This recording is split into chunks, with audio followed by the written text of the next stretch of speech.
while armies clashed in thunderous combat across continents and oceans, and the roar of bombs defined the brutal landscape of World War II, another, far more clandestine battle was raging. This was a shadow war, fought not with steel and fire, but with intellect, intuition, and an unyielding dedication to cracking the enemy's deepest secrets. For Adolf Hitler and Emperor Hirohito, and their respective high commands, the communications that guided their U-boats, armies, and fleets were absolutely impregnable. Encrypted by complex, seemingly foolproof cipher machines, their messages were believed to be impervious to any enemy's prying eyes. This unwavering faith in their cryptographic security was a cornerstone of Axis strategy, allowing them to plan audacious campaigns and coordinate deadly attacks with what they believed was total secrecy. Yet, this confidence was a profound, fatal illusion. In two highly guarded, nondescript locations, Britain's sprawling, secretive estate of Bletchley Park and America's bustling, purpose-built complex of Arlington Hall, a new kind of army was assembling. This army wore no uniforms, or if they did, they were clerical, carried no weapons, and advanced only in the realm of the mind. Its ranks were filled, overwhelmingly, by thousands of brilliant, dedicated women. These women, often recruited from universities, teaching colleges, and even crossword puzzle clubs, initially entered these secret worlds under the guise of typists, clerks, or administrative assistants. Society, and indeed much of the military, largely underestimated their intellectual capabilities, often pigeonholing them into subservient roles. But within the classified huts and secure buildings, they were performing one of the most critical and intellectually demanding feats of the entire war, systematically breaking the Axis's most sophisticated and heavily guarded codes. This was the intellectual front line, where the sheer power of pattern recognition, linguistic analysis, mathematical prowess, and tireless dedication turned seemingly random gibberish into strategic gold. These codebreakers were the unsung heroines of a silent war, their work so vital, so sensitive, that its very existence remained a fiercely guarded secret for decades after the guns fell silent. Their contribution was monumental. From Bletchley Park, they wrestled with the complex rotors of the German Enigma machine and the even more formidable Lorenz cipher, revealing U-boat movements, Luftwaffe plans, and army directives. From Arlington Hall and its associated naval counterpart, Station Hypo, Pearl Harbor, they painstakingly peeled back the layers of Japanese naval and diplomatic codes, including the notorious JN-25 and Purple, uncovering fleet movements and critical strategic intentions. The intelligence derived from their tireless efforts, known as Ultra for the European theater and Magic for the Pacific, became a source of unparalleled foresight for Allied commanders. It allowed them to anticipate enemy moves, reroute convoys away from ambushes, deploy forces to intercept Axis offensives, and even pinpoint high-value targets. This was the ultimate secret weapon, providing an intellectual advantage that directly saved countless Allied lives, drastically shortened the war, and consistently left Axis commanders utterly baffled by unexpected Allied foresight and efficiency. They believed themselves secure, never realizing that their every whisper was being meticulously recorded, analyzed, and deciphered by an army of brilliant women operating in the shadows. This was the silent, intellectual front, where the power of the female mind proved to be one of the ultimate, hidden architects of Allied victory. As the ominous shadow of World War II fell across Europe, Britain found itself facing an existential threat. The need for intelligence, particularly regarding Germany's military intentions and capabilities, was paramount. This desperate necessity led to the creation of one of the most remarkable and secretive intelligence establishments in history. Bletchley Park, located in an unassuming country estate northwest of London. It was here, at what would become known as Station X, that the arduous, intellectually brutal battle to break Germany's most formidable cipher machine, the Enigma, would begin. The Enigma machine was a marvel of electromechanical engineering, appearing outwardly like a sophisticated typewriter. Internally, however, it comprised a complex system of rotors, scramblers, a reflector, and a plug board, all of which could be set in an astronomical number of combinations. An operator would type a plain text message, and through a series of electrical impulses routed via the shifting rotors and plug board, a seemingly random jumble of letters would be outputted as ciphertext. The recipient, using a machine set to the exact same daily settings, could then type in the ciphertext and decrypt it back into plain language. To the German military, particularly the Navy, Kriegsmarine, the Enigma code was considered absolutely, positively unbreakable, giving them immense confidence in the security of their communications. The battle against Enigma did not, however, begin with the British. Crucial pioneering work had been done by Polish mathematicians and cryptologists in the 1930s. Marian Rejewski, Henryk Zygalski, and Jerzy Rositzky, working for the Polish Cipher Bureau, made astonishing breakthroughs, including reconstructing the Enigma's internal wiring. Their pre-war efforts provided the British with invaluable insights, including detailed knowledge of the machine's inner workings and early methods of attack. This Polish contribution, often overlooked, was absolutely foundational to Bletchley Park's later successes. With the outbreak of war, Bletchley Park became the hub of British code-breaking. An extraordinary collection of minds was assembled. Not just linguists and traditional cryptographers, but professors, mathematicians, chess masters, and even crossword puzzle champions. Individuals with a unique aptitude for logic, pattern recognition, and abstract thought. These boffins, as they were sometimes called, brought a fresh, unconventional approach to a problem that seemed insurmountable. The challenge presented by Enigma was immense.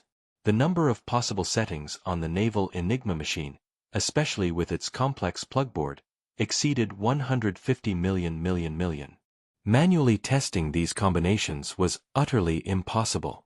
The daily key, the specific settings of the rotors, Ringstellung, and plugboard connections, changed frequently, sometimes daily, requiring the codebreakers to start almost from scratch each time. Led by the brilliant, eccentric genius of Alan Turing, the team at Bletchley Park developed a series of electromechanical machines called bombs. These massive, complex devices, clicking and clattering away day and night, were designed to automate the process of rapidly testing thousands of potential Enigma settings. By working backward from cribs, short sections of plaintext suspected to be within a ciphertext, like a weather report or a common military phrase, the bombs could systematically eliminate incorrect settings until only a few plausible ones remained, dramatically narrowing the search space. The successful breaking of the German Army and Air Force Enigma codes, often referred to as Fish and Ultra respectively, though Ultra became the umbrella term for all top-secret decrypts, provided the British with an unprecedented window into German operations. This was a direct, invaluable source of intelligence, allowing the Allies to anticipate enemy moves, reroute convoys, and gain a decisive strategic advantage. The information derived from Enigma decrypts was so pure, so secret, and so vital that it was given its own codeword, Ultra. This powerful hidden weapon, forged by an unlikely assembly of minds and machines, became the foundation of Britain's secret shield, and a critical, unseen factor in the early battles of World War II. While the towering intellectual brilliance of figures like Alan Turing rightfully commands historical attention, the true operational engine of Bletchley Park, the force that made the breaking of Enigma possible on an industrial scale, was its vast and overwhelmingly female workforce. These were the Wrens, Women's Royal Naval Service, ATS, Auxiliary Territorial Service, and WAAF, Women's Auxiliary Air Force, personnel who comprised approximately 75% of Bletchley Park's 10,000-strong wartime staff. Their story is one of profound dedication, quiet heroism, and immense intellectual contribution, often obscured by the very secrecy they maintained. Many of these women were recruited straight from universities, grammar schools, and even women's colleges, often with backgrounds in mathematics, languages, or logic-based fields like crossword puzzle creation. They arrived at Bletchley Park under the cover story of performing clerical duties, unaware of the true nature of their top-secret mission. Society, and indeed much of the military establishment, often underestimated their intellectual capabilities, but Bletchley Park's innovative leadership recognized that the demands of code-breaking required sharp minds, meticulous attention to detail, and incredible stamina, regardless of gender. Their roles were diverse, specialized, and absolutely critical to the daily grind of decryption. Bomb operators. Thousands of women, many of them Wrens, became the operators of the massive, noisy, electromechanical bomb machines. This was highly skilled work, requiring precision, endurance, and the ability to detect subtle patterns in the bomb's output. They loaded the Enigma rotor settings, checked for stops, potential correct settings, and recorded the results. It was repetitive, exhausting, and essential work, often done in grueling shifts, 24 hours a day, 7 days a week. Traffic analysis, and GIs, German intelligence section. Other women were involved in analyzing the patterns of German radio traffic, even before messages could be decrypted. By studying who communicated with whom, when, and for how long, they could infer crucial information about unit locations, command structures, and operational tempos. This metadata was invaluable in its own right and helped focus the efforts of the crypt analysts. Crib finders. Many women were tasked with the meticulous and highly skilled work of identifying cribs, suspected pieces of plaintext that were almost certainly part of a German message. These could be recurring phrases like Heil Hitler or standard weather reports. Finding reliable cribs was often the crucial first step in breaking a daily enigma key and required immense linguistic intuition and patience. Translators and interpreters. Once messages were decrypted, other women translated the German plaintext into English, ensuring accuracy and relaying the vital intelligence to the military sections. Slips operators. Working on specialized machinery like the typists, an Allied cipher machine also used for code-breaking support, women meticulously transcribed intercepted messages, searching for subtle anomalies or repetitive sequences that might offer a way into a new German cipher. The working conditions were often intense, with immense pressure to produce results that directly impacted the lives of Allied servicemen and the course of the war. They lived under strict security, forbidden from discussing their work even with family members, a secret many carried for decades. Their intellectual prowess and tireless efforts directly contributed to the generation of ultra-intelligence, providing Allied commanders with an unprecedented window into German intentions. Without the sheer dedication, skill, and silent labor of these thousands of women, Bletchley Park's breakthroughs would have remained academic curiosities rather than the operational game-changer they became. They were the unsung architects of ultra, the critical force that transformed complex mathematical theories into actionable intelligence, saving countless lives and fundamentally altering the strategic balance of World War II. Their story is a powerful testament to the hidden strength and intellectual might that ultimately helped defeat the Axis powers. The breaking of the German Enigma machine at Bletchley Park, a triumph of intellect and engineering, provided the Allies with an unparalleled intelligence advantage. This flow of ultra-intelligence, revealing German Army and Air Force intentions, saved countless lives and significantly influenced the course of the war. However, the battle against Enigma was never static. The German cryptographers, though unaware that their machine had been fundamentally compromised, continuously sought to improve its security. This led to a desperate, high-stakes intellectual struggle, particularly against the most formidable variant, the German Navy's Enigma, codenamed Shark by the British. The German Navy, the Kriegsmarine, had always employed the most secure versions of the Enigma. Their operators were highly disciplined, and their procedures were more complex, making their messages inherently harder to crack. Their belief in Enigma's impregnability was absolute, forming the cornerstone of Admiral Karl Donetz's U-boat strategy. He used Enigma to coordinate his deadly wolf packs across the Atlantic, believing his communications were completely safe from Allied ears. For a crucial period, this belief was well-founded. The greatest challenge came on February 1, 1942, when the German Navy introduced a new, vastly more complex version of the Enigma machine, exclusively for its U-boat fleet. This new machine, which the British cryptanalysts codenamed Shark, featured a critical modification, a fourth rotor. The standard Enigma used 3 rotors, selected from a set, but the addition of this fourth, super-enciphering, will dramatically increase the number of possible settings. This change didn't just make the code harder to break, it increased the cryptographic complexity by a factor of 26, effectively multiplying the astronomical number of combinations even further. The effect of this single change was catastrophic for Allied intelligence.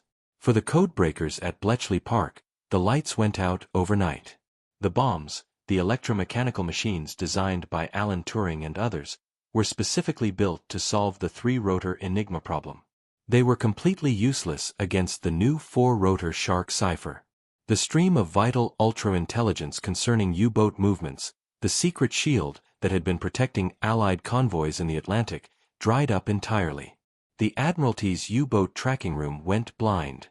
Donetz and his U-boats, believing themselves more secure than ever, effectively vanished back into the impenetrable fog of electronic secrecy. This cryptographic disaster could not have come at a worse time for the Allies. Just weeks earlier, in December 1941, the United States had entered the war. German U-boats, now bolstered by the perceived security of Shark Enigma, immediately launched devastating attacks along the unprepared American eastern seaboard. This period, known as the Second Happy Time, saw staggering Allied shipping losses, pushing Britain once again to the brink of starvation and severely impeding the transatlantic flow of men and material. The Battle of the Atlantic, a battle Britain was on the verge of losing in 1941, now plunged back into a desperate crisis. Bletchley Park was in a state of frantic, desperate crisis. Every brilliant mind was focused on a single, seemingly impossible task: breaking back into the Shark cipher. The future of the war in the Atlantic, and indeed the entire European campaign, hinged on their success. Month after agonizing month, they struggled, fighting a relentless intellectual battle against the German cipher experts. The complexity of the four-rotor system was immense, and the pressure was unimaginable. The Axis, blissfully unaware of the intellectual war being waged against them, continued to believe their most vital communications were absolutely safe. This belief, born of a fundamentally flawed understanding of cryptographic security, would ultimately be exploited, but not before immense cost and a desperate race against time. While the intellectual titans of Bletchley Park wrestled with the complexities of German Enigma, a parallel, equally vital, and similarly women-driven code-breaking effort was unfolding across the vast expanseness of the Pacific theater. America, facing a ruthless and rapidly expanding Japanese empire, was fighting its own silent war against a different set of formidable ciphers. The primary hubs for this critical work were Arlington Hall in Arlington, Virginia, and the legendary station Hypo, Frupak, at Pearl Harbor, Hawaii. Japanese cryptography, while different from the electromechanical complexity of Enigma, presented its own unique challenges. The Japanese military and diplomatic services employed several sophisticated cipher systems, often referred to by Allied codenames. Purple, this was a high-level diplomatic cipher used by the Japanese Foreign Ministry, generated by a machine that the Americans famously reverse-engineered without ever seeing an actual Japanese machine. The Allied replica was known as the Magic Machine. JN-25, this was the primary operational code of the Imperial Japanese Navy, used for everything from fleet movements and convoy instructions to battle plans. It was an incredibly complex super-enciphered code, often changed, and a constant, arduous challenge to break. Other codes, numerous other lower-level military, Air Force, and merchant shipping codes also needed to be attacked and exploited. Just as at Bletchley Park, the scale of the Japanese code-breaking effort required a massive workforce, and once again, women constituted the overwhelming majority of these critical personnel. They were recruited from similar backgrounds, universities, teaching colleges, and those with a knack for languages, mathematics, or logical puzzles. At Arlington Hall, a former girls' school rapidly converted into a vast intelligence center, thousands of women pored over intercepts, performed intricate calculations, and operated specialized machines. At Station Hypo, in the heart of the Pacific Theater, another dedicated group, also predominantly female, worked under immense pressure, often in tropical heat, to provide real-time tactical intelligence. Their roles were diverse and essential. Traffic analysis, identifying patterns in Japanese radio traffic, such as call signs, frequencies, and message lengths, to deduce unit movements and command structures even before decryption. This was crucial for tracking the massive Imperial Japanese Navy. Crypt analysts, the true codebreakers, working painstakingly to identify weaknesses, common phrases, cribs, and operational procedures within the Japanese cipher systems. This required a deep understanding of probability, linguistics, and the ability to think like the enemy's cryptographers. Codebook reconstructors, for codes like JN-25, which were often based on complex codebooks, teams of women worked for years to reconstruct these books, page by agonizing page, based on intercepted messages and cryptanalytic breakthroughs. Machine operators, operating the specialized American-built magic machines for purple decrypts, and later, other custom-built devices designed to assist in breaking JN-25 and other military codes. Translators and interpreters, once decrypted, the Japanese messages needed to be rapidly translated into English, ensuring that the vital intelligence, known as magic, reached Allied commanders in a timely and accurate manner. The impact of this Pacific code-breaking effort was monumental. The decrypts from JN-25 provided insights into Japanese naval strategy and movements, famously leading to the decisive victory at the Battle of Midway in June 1942, where the U.S. Navy, thanks to advanced warning, was able to ambush and destroy 4 Japanese aircraft carriers, a turning point in the Pacific War. Later, magic intelligence also enabled the interception and shooting down of Admiral Yamamoto's aircraft in April 1943, a severe blow to Japanese morale and command structure. For the Japanese High Command, their reliance on seemingly complex and frequently changed codes made them believe their communications were inviolable. They never suspected the scale and intellectual might of the Allied code-breaking operations, nor that the vast majority of those unraveling their secrets were women. This intellectual blind spot allowed Allied commanders to operate with an unparalleled level of foresight, anticipating enemy moves and delivering decisive blows that consistently baffled Japanese strategists. The silent battle waged by these dedicated women in Arlington Hall and Station Hypo was as vital to victory in the Pacific as any major fleet engagement or island landing. The immense scale and profound secrecy of Allied codebreaking demanded a massive, dedicated workforce, far beyond the capacity of traditional military cryptographers. This led to an unprecedented recruitment drive that tapped into an overlooked, yet immensely talented, segment of the population: women. Thousands of women, from diverse backgrounds, were drawn into the clandestine worlds of Bletchley Park and Arlington Hall, becoming the code girls, the unsung intellectual warriors who would decipher the Axis's deepest secrets. Recruitment methods were often ingenious and veiled in secrecy. In Britain, talented young women were sought from universities, particularly those studying mathematics, classics, or languages. A famous recruiting tactic involved posting cryptic crossword puzzles in major newspapers like the Daily Telegraph. Those who successfully solved these puzzles were quietly invited for interviews, where their unique aptitude for logical thinking and pattern recognition was assessed, without ever revealing the true nature of the work. Similarly, in the United States, women with strong academic backgrounds were sought, often through subtle inquiries at colleges and universities. Upon recruitment, these women underwent rigorous, specialized training, unlike anything typically offered to female military personnel of the era.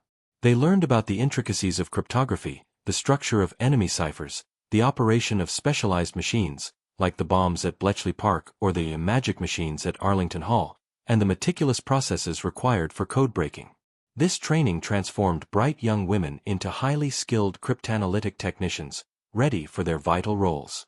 Their daily lives at these secret establishments were a unique blend of intellectual intensity and mundane wartime routine, all under the crushing weight of secrecy. Grueling shifts. Code-breaking was a 24/7 operation. Women often worked in demanding 8-hour shifts, sometimes longer, rotating through day, night, and swing shifts. The work was mentally exhausting, requiring sustained concentration and absolute precision.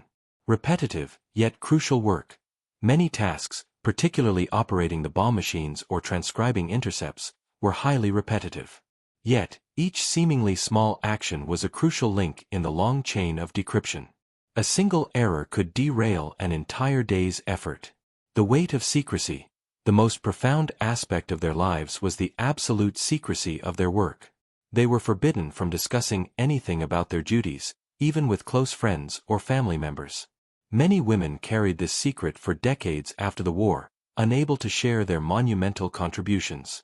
This isolation and the burden of knowing such vital information took a significant psychological toll. Life in the secret cities, Bletchley Park and Arlington Hall, essentially became small, self-contained cities. Women lived in dormitories, often with strict curfews and regulations. Social life revolved around the confines of the secret base, with dances, clubs, and sports providing a much-needed respite from the intense work. Friendships formed were often deep, forged in shared secrecy and purpose. The uniform and the underestimation. Many women wore military uniforms, Wrens, WAAF, ATS in Britain, Waves, WACs in the US, yet their roles were frequently underestimated or misunderstood by those outside the secret world. They were often viewed by others as typists or clerks, a cover they had to maintain, further hiding their true, intellectual contributions.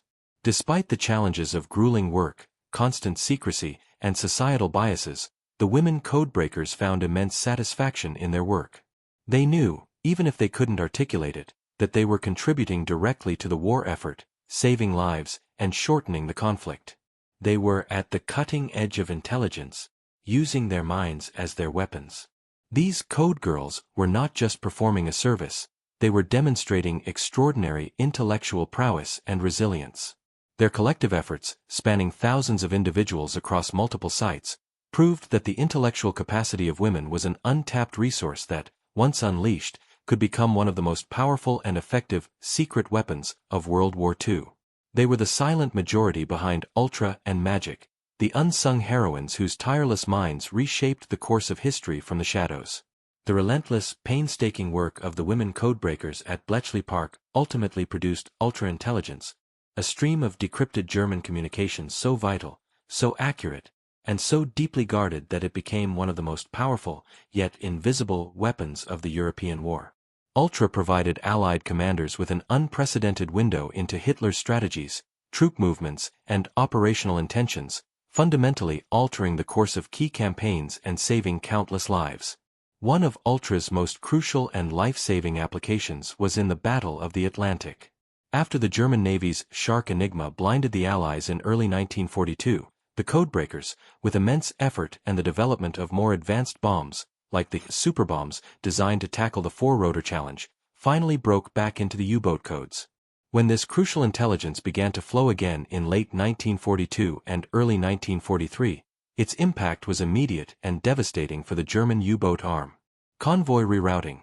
Ultra decrypts revealed Admiral Donit's U-boat patrol lines, allowing the Admiralty's U-boat tracking room, often manned by Wrens, to reroute Allied convoys around the waiting wolf packs.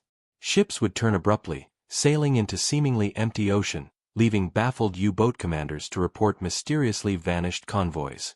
Hunter-killer groups. Ultra also enabled the proactive deployment of Allied hunter-killer groups. Knowing where U-boats were likely to be, these groups could actively hunt down and destroy the submarines, rather than just passively escorting convoys. This direct targeting, combined with new technologies like centimetric radar and Huff-Duff, culminated in the catastrophic Black May of 1943, where U-boat losses became unsustainable for Germany. Beyond the Atlantic, Ultra provided crucial intelligence for major land and air campaigns. North Africa, Operation Torch Ultra intelligence revealed German and Italian troop dispositions, supply routes, and defensive preparations, significantly aiding the Allied landings and subsequent campaigns in North Africa. This allowed Allied commanders to anticipate enemy reactions and exploit weaknesses. Sicilian and Italian campaigns. For the invasions of Sicily, Operation Husky, and mainland Italy, Ultra offered detailed insights into Axis order of battle, reinforcement movements, and defensive lines. This allowed for more effective planning of landings and advances, reducing Allied casualties. Strategic bombing. Ultra decrypts provided vital information on German fighter defenses, radar installations, and industrial targets. This helped Allied air forces plan bombing raids more effectively, avoid heavily defended areas, optimize bomber formations, and assess bomb damage more accurately. It was also crucial in the battle against German V-weapons, tracking launch sites and development efforts. D-Day, Operation Overlord. While the main deception of D-Day, Operation Fortitude, relied on physical and radio trickery, Ultra played a critical role in confirming German reactions and disposition.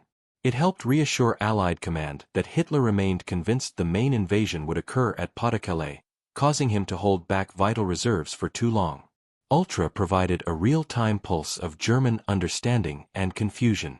The impact of Ultra was not merely tactical, it was strategic. It gave Allied commanders, from Churchill and Eisenhower down, a level of foresight that fundamentally reshaped their decision-making. They were no longer fighting blind, reacting to events as they unfolded. Instead, they could plan, anticipate, and adapt with an almost prescient understanding of enemy intentions. For Hitler and his generals, their faith in Enigma's security remained unshaken for much of the war. They received reports of unexpectedly accurate Allied moves, mysteriously rerouted convoys, and devastatingly effective counterattacks, but they consistently attributed these to luck, overwhelming material superiority, or individual Allied tactical brilliance. The idea that their entire communication network was compromised, and that thousands of British women were routinely reading their most secret orders, remained beyond their comprehension.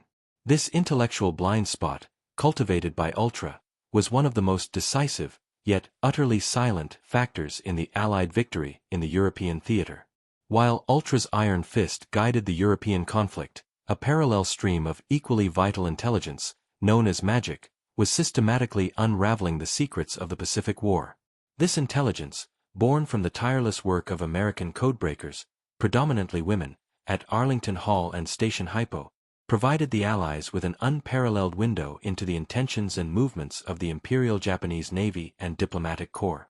It proved to be a decisive, game-changing factor, fundamentally shaping Allied strategy and leading to pivotal victories against Japan. The challenge of breaking Japanese codes was immense. Unlike the electromechanical enigma, Japanese ciphers, particularly their naval operational code JN-25, were often complex, manual systems relying on intricate codebooks that were frequently changed and super-enciphered. Japanese diplomatic messages, though generated by a machine, codenamed Purple by the Allies, required a monumental feat of reverse engineering to create replica machines capable of decryption, without ever having seen the original Japanese device. The sheer volume of intercepts and the linguistic complexities of Japanese added further layers of difficulty. Yet, the dedication of the code girls and their male colleagues, driven by the urgency of the Pacific conflict, yielded spectacular results. Magic intelligence provided Allied commanders with critical foresight, allowing them to anticipate Japanese moves and exploit their vulnerabilities. Battle of Midway, June 1942. This was arguably Magic's most famous and decisive victory. Through decrypts of JN-25, Allied intelligence learned of the Japanese plan to attack Midway Atoll. Crucially, they were able to confirm that the Japanese intended target, coded as AF in the intercepts, was indeed Midway. This priceless advance warning allowed the U.S. Navy, under Admiral Chester Nimitz, to set a devastating ambush. The result was the complete destruction of 4 Japanese aircraft carriers, a crippling blow from which the Imperial Japanese Navy never truly recovered, marking the turning point of the war in the Pacific. Interception of Admiral Yamamoto, April 1943. Magic intercepts revealed the precise itinerary of Admiral Isoroku Yamamoto, the architect of the Pearl Harbor attack and commander-in-chief of the combined fleet, as he planned an inspection tour of forward bases. This intelligence allowed the U.S. Army Air Forces to plan a daring long-range interception mission. On April 18, 1943, Yamamoto's aircraft was shot down, killing the revered admiral and delivering a severe blow to Japanese morale and command structure, a direct result of Magic. Island hopping campaign. Throughout the brutal island hopping campaigns, Magic continued to provide invaluable tactical and strategic intelligence. It revealed Japanese troop dispositions, defensive strongpoints, supply movements, and reinforcement plans on islands like Guadalcanal, New Guinea, and the Marianas. This foresight allowed Allied forces to bypass heavily fortified islands, target weaker defenses, and optimize their amphibious assaults, saving countless lives and accelerating the pace of the advance across the Pacific. Submarine warfare. Magic intercepts also provided insights into Japanese convoy routes and naval patrols, aiding Allied submarine warfare efforts, which eventually strangled Japan's critical shipping lanes and industrial capacity. For the Imperial Japanese Navy and Diplomatic Corps, their reliance on seemingly complex and frequently changed codes made them believe their communications were inviolable. They possessed a deep cultural belief in their own secrecy, a confidence that proved to be their undoing. They never suspected the scale and intellectual might of the Allied code-breaking operations, nor that the vast majority of those unraveling their secrets were women. They attributed Allied successes to overwhelming material superiority or sheer luck, failing to grasp the systematic intellectual process behind the Allied foresight. This profound intellectual blind spot, cultivated by Magic, allowed Allied commanders like Nimitz, MacArthur, and Halsey to fight a war with an unprecedented level of information advantage. They could anticipate, plan, and execute decisive blows that consistently baffled Japanese strategists, turning the tide of the Pacific War and ensuring the eventual Allied triumph. Magic's mighty hand was the unseen force that guided the Allies through the vast, treacherous Pacific, playing a truly indispensable role in the defeat of the Japanese Empire. The monumental achievements of Allied codebreaking, the systematic unraveling of Enigma, Lorenz, JN-25, and Purple, were the product of an astonishing, large-scale human and technological effort, shrouded in a veil of absolute secrecy that endured for decades. This wasn't the work of a handful of eccentric geniuses. It was an industrial-scale operation involving tens of thousands of individuals, predominantly women, whose monumental contributions remained largely hidden from the public, even their own families, for nearly half a century. At its peak, Bletchley Park alone employed roughly 10,000 people, with approximately 75% of them being women. Across the Atlantic, Arlington Hall in Washington, D.C., and its sister naval intelligence units like Station Hypo at Pearl Harbor, collectively employed tens of thousands more. These were not small, clandestine cells. They were vast, bustling intelligence factories, processing an unimaginable volume of intercepted enemy communications 24 hours a day, 7 days a week. The sheer scale of the operation required an immense logistical effort. Mass recruitment, thousands of bright, talented women and men were quietly identified and recruited, often without being told the true nature of their work until they arrived at the secret sites. Their unique skills in mathematics, languages, logic, and even clerical precision were vital. Technological infrastructure, the development, construction, and operation of specialized machines like the bombs at Bletchley Park and the magic machines for Purple at Arlington Hall, required vast industrial support and a dedicated corps of operators and maintenance personnel. Constant interception, a global network of listening posts, WWII stations, continuously intercepted enemy radio traffic, providing the raw material for the codebreakers. This involved thousands of radio operators, often operating under dangerous conditions. Rapid dissemination. Once decrypted, the intelligence, ultra/magic, had to be rapidly analyzed, filtered, and disseminated to Allied commanders in the field. This required a robust and secure communications network, ensuring that the actionable intelligence reached the right people at the right time. However, the most extraordinary aspect of this colossal effort was the unwavering secrecy. The knowledge that the Allies were routinely reading access codes was considered perhaps the most valuable secret of the war, even more so than the atomic bomb.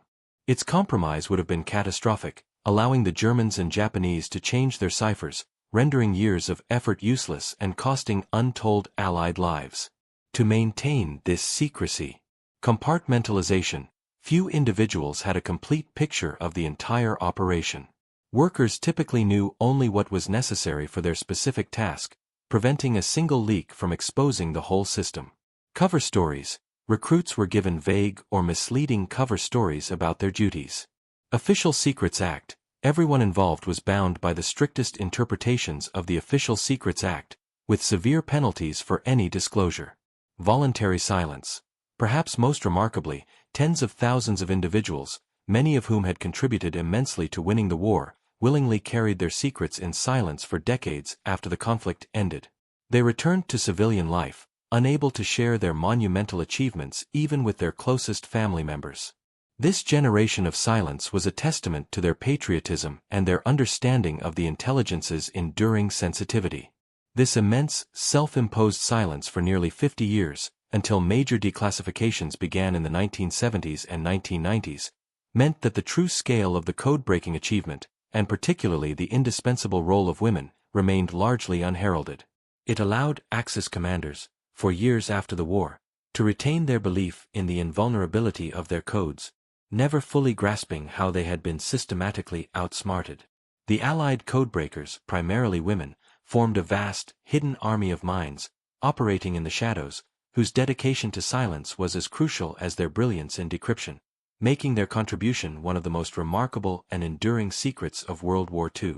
By the end of World War II, the silent war waged by the women codebreakers of Bletchley Park and Arlington Hall had secured its decisive victory. Their relentless intellectual battle against the Axis's most formidable ciphers had produced ultra and magic intelligence, fundamentally altering the course of the conflict.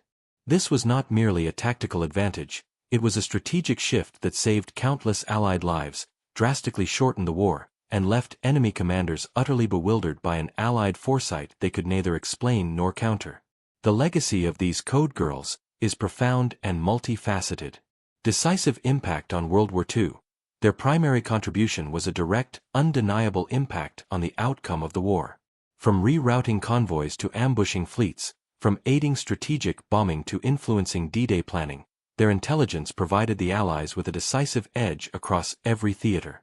The confidence of Hitler and Hirohito in their unbreakable codes was a fatal illusion, systematically shattered by the meticulous work of these women. Pioneers in computing and cryptography. The code-breaking operations, particularly at Bletchley Park with the development of the bombs and Colossus, the world's first programmable electronic digital computer for Lorenz cipher, were crucibles of early computing and modern cryptography. Many of the techniques and principles developed during this era formed the foundation for post-war advancements in information technology and digital security. The women who operated and helped refine these machines were at the forefront of a technological revolution. Challenging societal norms. While operating within the segregated and patriarchal structures of the time, the sheer necessity of their work inadvertently challenged prevailing societal norms. Thousands of women were entrusted with highly complex, intellectually demanding tasks traditionally reserved for men.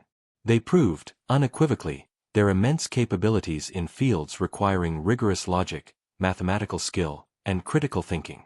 Although many returned to conventional roles after the war, their wartime contributions laid subtle groundwork for future generations fighting for gender equality in STEM fields and beyond.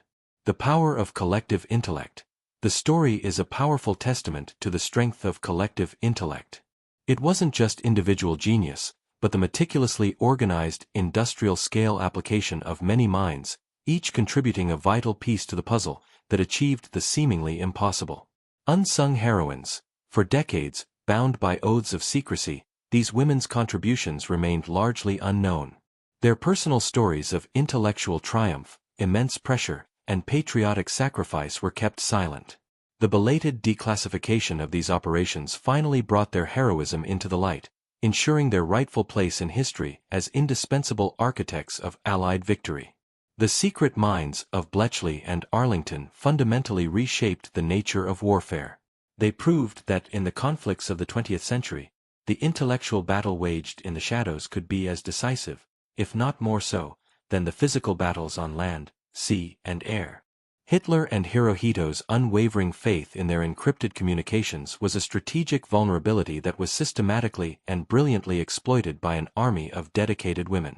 Their legacy reminds us that heroism comes in many forms, not just on the battlefield, but in the quiet, intense concentration of a mind unraveling a complex cipher. The women codebreakers of World War II were the silent guardians of Allied intelligence, the unsung champions who, with their extraordinary intellect, deciphered Axis plans and helped guide the Allies to victory, forever cementing their place as the hidden architects of freedom.